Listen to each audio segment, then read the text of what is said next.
Life doesn't stop when the workday ends. On True HR Beyond the Office, Shannon Clark Johnston tackles topics that affect our lives in and out of the workplace. With conversations on mental health, reinvention, self-empowerment, and more, we share actionable insights to inspire meaningful growth.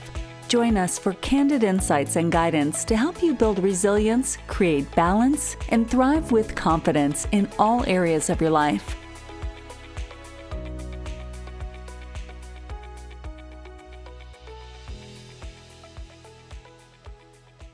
Welcome to True HR Beyond the Office.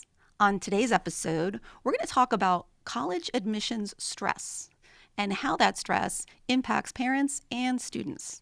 We're going to dive into issues such as how the admissions landscape has changed over the last 4 to 5 years, the influence of social media on college choice, and practical ways parents can support their children's mental health through this high-stakes journey.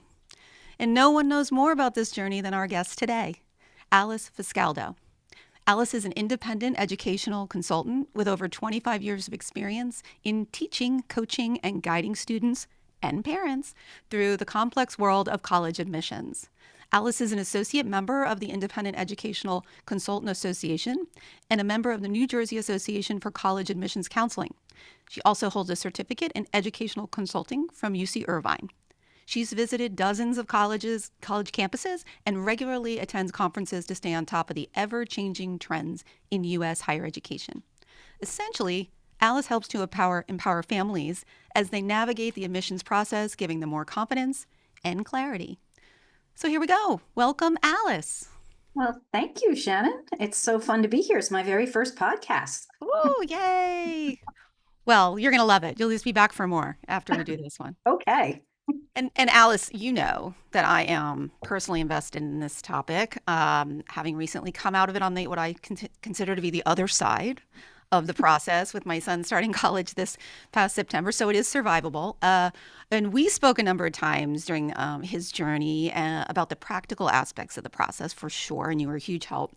But we also had our fair share of discussions around the emotional aspects of the process. And there's just so much stress that I feel like no one told me about until I was in it. And then I'm like, this is overwhelming. And from what, I mean, it's, and it doesn't feel like from when I talk to parents who still have kids, about to go through the process, going through the process, it doesn't feel like it's getting better. It actually feels like it's getting worse, this whole process we have in the US. So I wanted to explore this when I was a bit more removed from it, because in the moment it was a lot, and this causes a tremendous amount of anxiety for the whole family. So hopefully we can help some people who are either going through it or going to go through it. So let's jump in. I mentioned in just a couple minutes ago that the landscape has dramatically changed. I think you and I have talked about it. It really seemed to happen around COVID. What would you say are the biggest shifts since the pandemic that are still impacting the process today? I say probably the biggest one was the shift over to test optional admissions, where at a point it's changing back again, which is what keeps me on my toes. Is every year it's different, but slowly but surely the Ivy League level schools are starting to require testing again. And I'm seeing it start to trickle down to second tier schools too. Carnegie Mellon announced this year, next year, it's going to be test required again. And I think we're going to see more of that. I think the schools that have always been test optional will always be test optional.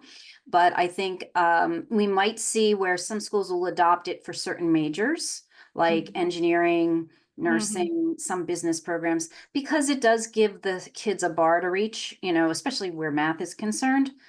But what it did when it was first introduced is it opened the floodgates, and kids applied to dozens and dozens of schools because, I don't have to have test scores. So I have great grades. Maybe I have a shot. So what happened was the admissions offices were overwhelmed with applications. And of course, it's always the same few schools that seems to me everybody wants to go to. Here on the East Coast, a lot of them are the Boston area, the very competitive liberal arts colleges in Pennsylvania, and of course, the usuals, the Ivies across the board. But they don't get more spots just because they get more applicants. Right, they're not building more buildings to let in No, more applicants. no. Well, and it's so funny because on its face you'd say, "Oh, it's test optional. That should make everything easier." But to your point, it just opened up the floodgates. And one of the other things, and I don't know when this happened, I'm sure you do. It feels like with the Common Application, it's just made it so easy to apply to so many schools. I think it might have been Rutgers, and correct me if I'm wrong, that just recently went to the Common App a year or two ago, and they saw this incredible influx of applications. So is that part of the problem, or is that going to eventually help? Or Yeah, I mean, it does make it easier for kids to apply, and I think that's excellent for kids who aren't supported, where that whole process can be very overwhelming, and a common app makes it easier for everybody to apply. Does it make it better situation when you have kids applying to 20 and 30 schools? No, and I never, ever encourage that. I yeah, think that's not a good idea, and I do tell them, like, look, especially for schools where they're overqualified, I'll say, you're probably going to grab a spot from somebody whose first choice is that school. And mhm, I really believe that it's important to thoughtfully put a list together of mhm, colleges that fit the student. And we'll talk more about this probably, but in three different ways. Academically, of course, socially, and believe me, there are a variety of social situations on campuses there's like 3,000 colleges in this mhm. country, and they all have their own personality. And then, of course, and the one that nobody ever really wants to talk about is financial fit. Yeah, no, no, Nobody because wants it's to so talk it's about so disturbing. Well, and it. just to Yes. sort of clarify for everyone too that might not be in this yet. So what we're saying about test optional is used to be mandatory, SATs or ACT. Mhm. Now, many schools, they lifted that during COVID. It's still sort of sticking around, as you say. And then the Common Application is an application. It's not like when we were kids, guys, like paper applications for the schools, right? It's just a school. I'm sorry, it's an application that you can apply to many schools at once. So it's really like a click of a button, right? So I just want to clarify that. And yeah, I totally agree with you. These different three different areas are a great way to look at it. So let's talk a little more about this academic, social, and financial fit. Mhm. In light of these other things that happened with COVID. So how should families approach this fit? How should they approach some of these challenges that are still kind of hanging around, and things are changing? I think if I have to pick one word, it would be realistic. Like, let's be realistic. Okay. So when it starts, like, we'll start with Self-awareness, Alice, is not a skill most people possess. You're being crazy now. You want people to be realistic? Come on. that is But one of but the you know, most. yeah, but it also it's like it totally, you and I we're very sort of practical people, I think. But in college, I do think that there's also this natural tendency to shoot for the stars, go for your dream school, right? So how do people balance being realistic That's and my job. okay. I They pop need the a you. balloon. Yeah. Well, and that's one of the things I spend a lot of time talking to families about is if it says that there's a 5% admissions rate at a college, believe them and flip the numbers. That means 95% of the kids that apply don't get accepted. Right. What are the odds that you're going to be in the 5% box? Right. Minuscule. And not because the student isn't capable, isn't deserving, wouldn't do great there. There's just not enough spots for all of the qualified kids. And then there's also a whole lot of other things that we don't know. Which programs do they need to fill that year? Do they Mm-hmm. need a tuba player in their band? I mean, it's stupid stuff, but how many legacy students do they have? And legacy is another thing. Legacy being your parent went there, your grandparent went there. That used to hold a lot more water. It's slowly but surely, I think that's another thing that's going to go by the wayside, but it still exists right Mm-hmm. now. Hmm. So Right. there's always going to be legacy kids, sports kids. Yeah. So let's say you have 1,000 kids in a freshman class, half of them are the opposite sex. So now Mm. we're down to 500. And then out of that 500, how many have legacy, how many are sports athletes, how many donated a library or whatever it took. And we'll never ever know that. So that's how I approach it with parents. I'm like, look, you have to be realistic. If it's a tiny little acceptance rate, sure, try. And I would never discourage a phenomenal student from giving it a shot. But I also encourage them to look at all of their other options, and there are many. So There are so many so other this is super practical, totally get it. But from an emotional standpoint, how do you help parents and students um, navigate this? Because, you know, I consider myself pretty even keeled, but even me, I'm like, oh gosh, come options. on, let him shoot for his dreams, let him, so how what do you see, I guess, in terms of emotion and stress and how people are responding to this competitive landscape, and what do you tell them from a I know you're not a therapist, so I'm not trying to, I'm you wondering if I should go back to school. know, maybe. Yeah.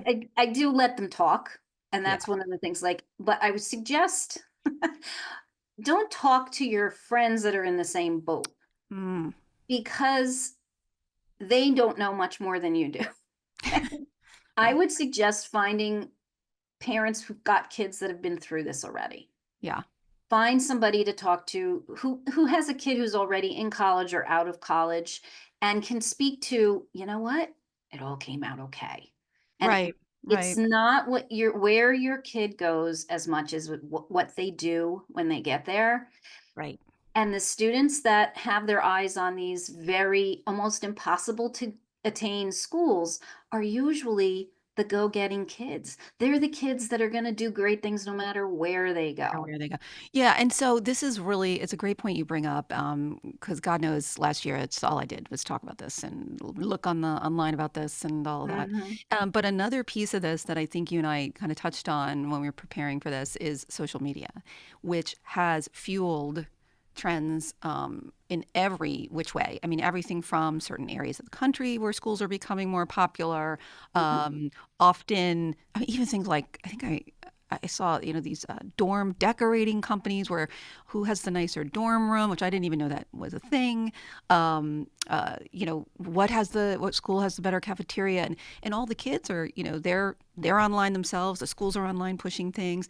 So, what kind of impact do you think this is having on, I guess again from a practical perspective on the kids, but also from an emotional standpoint? Well, and this is another thing that I always discuss with parents. It's a business. Mm-hmm. And if you can step away even for 5 minutes and say, wait a second, the people at that college really don't have my child's best interest. And I mean, many of them that work there do, but their marketing team is there to sell their college and they're really good at it. That look at what like you said, the things that you see on social media now, and the kids sharing it amongst themselves. Right. And I have to say, most of what they share has nothing to do with the education that they're going to get when they They're not get sha there. they're not sharing what they're That's the learning in, like, whole point. Yeah. advanced calculus. They're sharing their dorm room, the party scene, Yep. but I think those things for a 17, 18-year-old can be very compelling, right? So, 100%. how do Yes. how do parents manage that? I mean, when you're 17, 18, you're not necessarily most parents aren't monitoring their social media, right?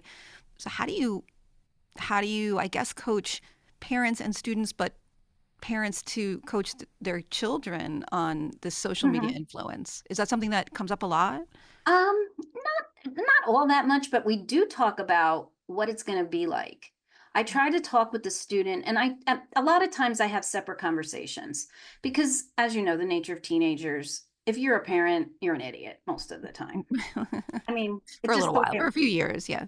Yeah, I'm hoping. I'm starting to see that fade. My daughter's 22 now, but Wow, it takes that long. but Good grief. 17 years old, and mom and dad don't know anything. Right. And so I can chat with them. I try to separate him. I'll talk to the parent about the same Mhm. issue as I talk to the student, but separately. And I talk to the kids very bluntly about what they think, what they've seen is going, how is it going to affect them as a student? How good are you at getting past distractions? How good are you at saying no to a social event Mhm. if you have an exam the next day? And they look at me and smirk, and I'm like, well, these are the things you got to think about, because even if you get into XYZ school, your favorite school, the best school, everything, blah, blah, blah, you can flunk out of it and be back home next year. Like, it doesn't matter.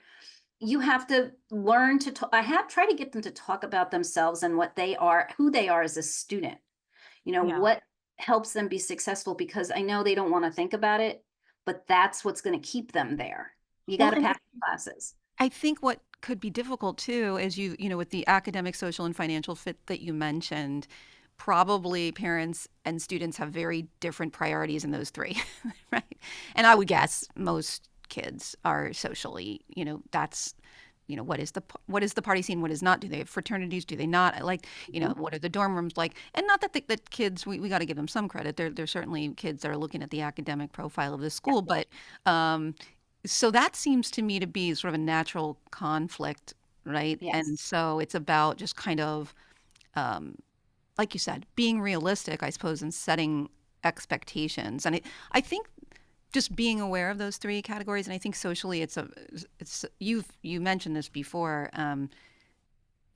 That social fit is so important, right? Yes, it is. Yeah, and everything else could be great, but that's why it's like it kind of does go back, I think, to self-awareness. I don't know if you agree with this for the kids as well. Yes. What do I want to do on a weekend? What do I want Mhm. available to me, and so forth. And Mm. visiting the schools. I had a lot of students this year, for some reason, who came on late. Late meaning September of their senior year. They've just Oh, started wow. getting going. And so they're running out of time to see a school before they apply to it. Now, do you have to see it before you apply? No, but applications are expensive now. And so to just apply without ever even setting eyes on the place, if you can avoid that, I encourage it. But you also can't get the vibe, the Mm. feel, the personality of the school without going on the campus while students are there and walking around, sitting in the cafeterias, looking, observing. I tell them, go spy on everybody there Hmm. and eavesdrop on conversations and listen to how they are. Are these people that you could see as your people or Right. not? And also the same thing with the size of the university or college. Are you going to be able to handle, 25,000 people versus what it's like to be at a school of 3,000? It Right. can be it can help kids disappear if that's what they want to do, or it can also make them shut down and hide, Hmm. or it can bring them out of their shell. But every single kid is different. So those are kinds of the questions that we talk about when it comes to that whole party atmosphere. And what is it, Penn State compared to like where my daughter went at Gettysburg. I mean, Right. Very 2,500 different. kids, yeah, to Yeah. 40,000 students with a ton of school spirit, which they all say they want.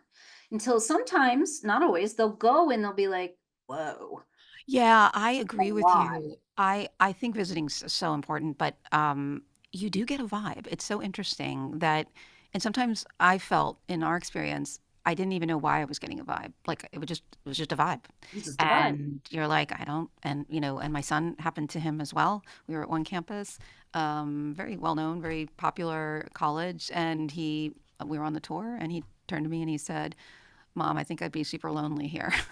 And I was like, okay, I think we can still go grab lunch on our way home. Like, I think we're good. Yeah. So really good advice. I do want to touch on one, excuse me, more practical aspect of the process that I think is fueling a lot of stress. I know it did for me. It's sort of like the test optional issue that Mhm. you mentioned. Um, there's early decision and early action. Okay. Yeah. And and it's dramatically increased. I know this for a fact, and I know because we talked about it. Excuse me. Can you define each one for me and for the audience, and then um, talk about the practical and emotional implications that this sort of uptick in these early things have had on Mhm. on students and parents? Oh, yes. So when I started doing this, probably about almost 10 years ago now, early action, and it's still the same. Early action is an application date that you hit. Generally, it's November 1st or November 15th, where you get your application in early. It at the time especially, did not have any impact on admissions rates. It wasn't a commitment. It didn't, there was no downside to it, except you got your name in the hat a little sooner. Got it. And you were done. And that was, from my perspective, was great. We could be done by November 1st or 15th, and the kids can enjoy their holidays and the families can relax, and it's just done. It made them get there.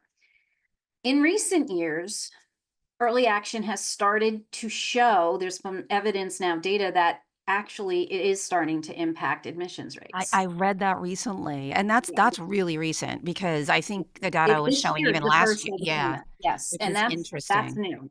Now, to define early decision, that's been around for a very long time.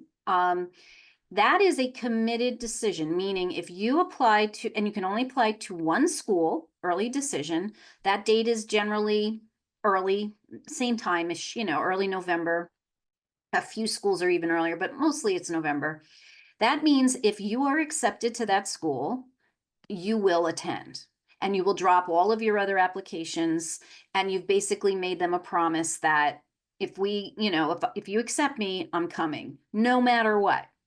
Wow. And then Now, that's even without knowing financial information necessarily, right? You're committed. exactly. Now, there are no early decision police that are going to come arrest you if you say, wait a second, I can't afford this.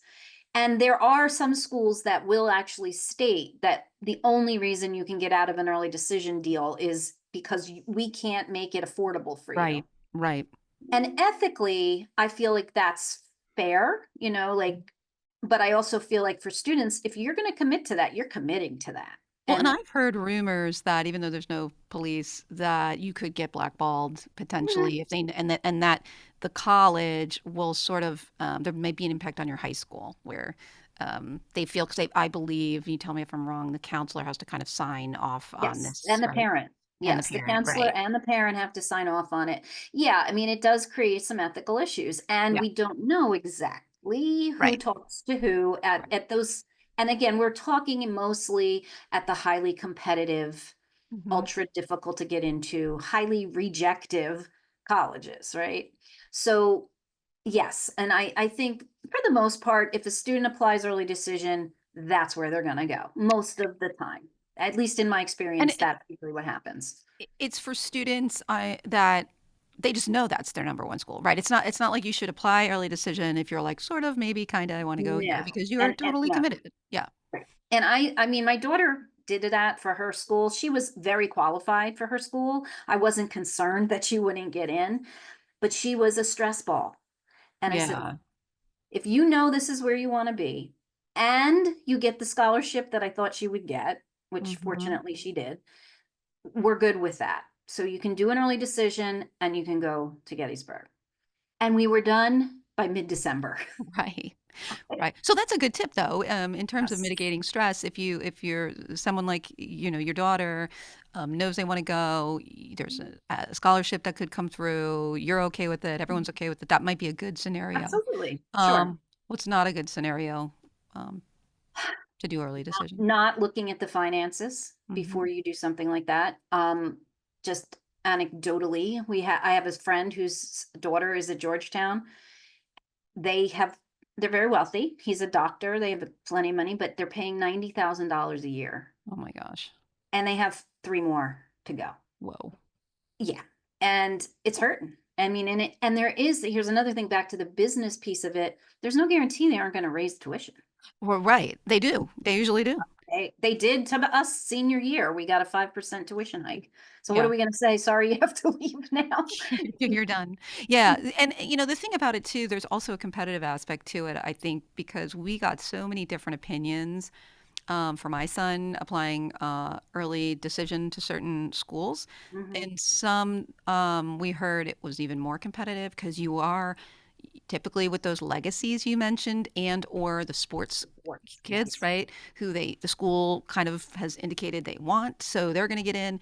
So just it felt like an added layer of decision making, and not the test stop. Do I send my test scores? Do I apply early decision? Can I apply early Yes. action? It's just a lot of. So it sounds to me like it's really tailored for each child, what they're going through, what's 100%. stressing them out. There's not And a, what they're bringing. yeah, Yeah, like what do their classes look like?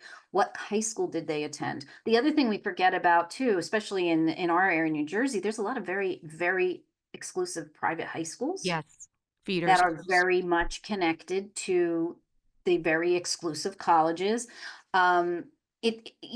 That's the other problem. We don't know what we don't know. And yes, it keeps changing. And so the stress is going up and up. That's what I think if I have to give you like one thing to do is make a balanced list. Balance list. Yes, have one, maybe two reach, and I'm talking about anything that's an acceptance rate under 30% is a Mm-hmm. reach for pretty much anybody. Okay. We just don't know. A bulk of target schools where your grades, your scores, the type of kids at that school, you fit right in there with their average. Mm-hmm. And then a couple backups. I hate the word safety, but backups. And what if, and I've said this to two students this year, what if your backups are your schools? Mm-hmm. If you end up for whatever reason you don't get in anywhere else, which doesn't happen often, but I don't like to see any schools on any of my students' lists that they could not see themselves Right, right. Even if enjoying it's a and quote unquote thriving. safety. Yep, yep. Right. Yeah. Not just some school because it's there, and that happens a lot. Well, I'll just pick this one and this one. I'm like, no, no, no, no. Yeah. You need to think about it. What do they have to offer you? What are you going to get out of that school? And can you see yourself being able to be successful, meaning you'll graduate, Right. but not putting all your eggs in one or two highly competitive baskets because it's very risky.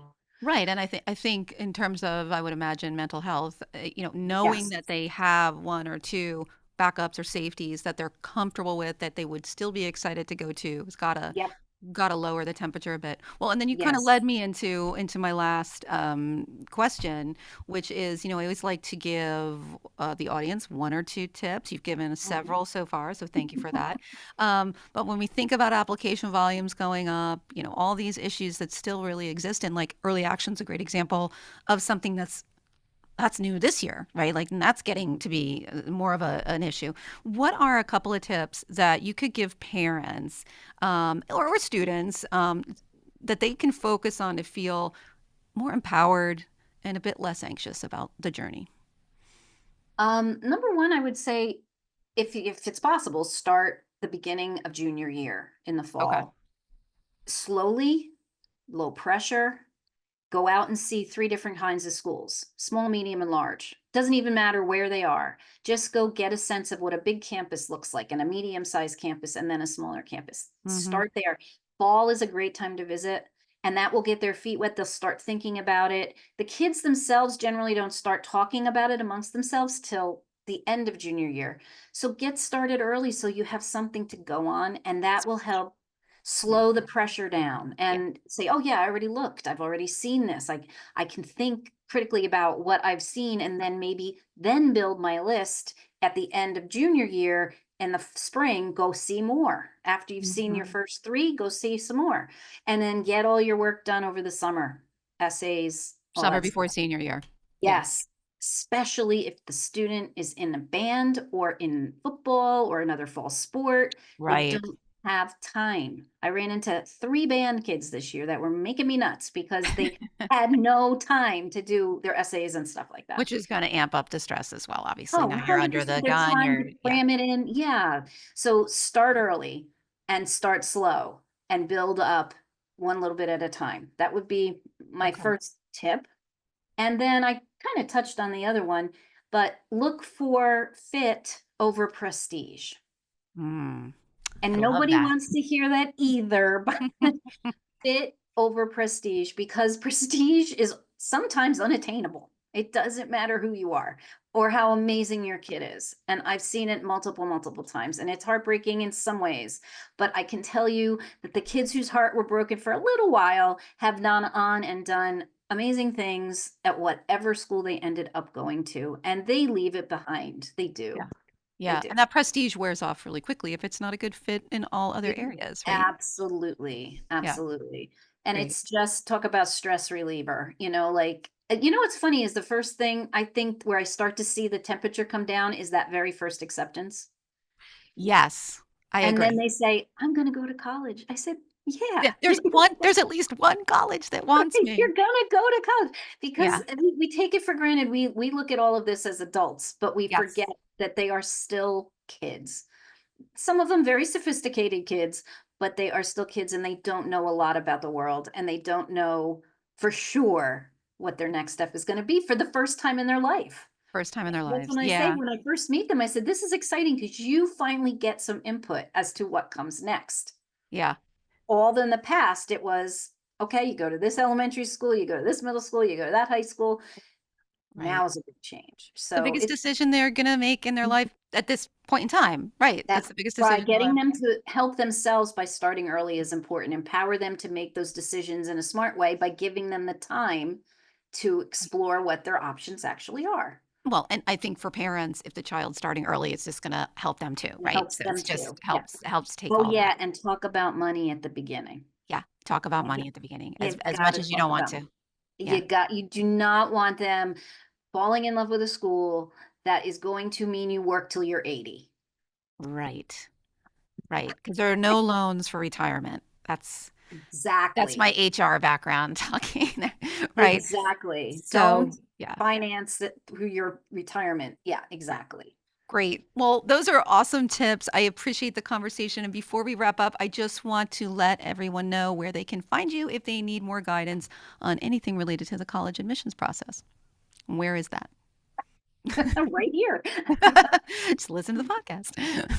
My company name is Future Focus Educational Consulting. I'm out there. I have a website out there. You can email me at alice@fiscaldo.com. Wonderful. And I'm available right now for any juniors that are out there. Yeah, tis the season, right? So Yeah, it's wrap up absolutely. The time. Yeah, seniors are wrapping at up this point. Yeah, and we're going to ramp up the juniors. great. So, Well, well, thanks so much, Alice. I thank you. appreciate Thank your you for time. having me. A I lot of love fun. talking about this stuff, Yeah, I could talk all day. honestly. All right, we'll do a part two. Thanks, Awesome. Alice. All right. Thank Take you. care. Take care. Bye. Bye, guys. Thanks for tuning in to True HR Beyond the Office. We hope today's episode inspired new ways for you to find fulfillment and purpose in your personal and professional life. If you found value in our conversation, let's keep it going. Follow us on social media and visit us at ShannonClarkJohnston.com to explore free tools, resources, and more about our speaking, coaching, and consulting services.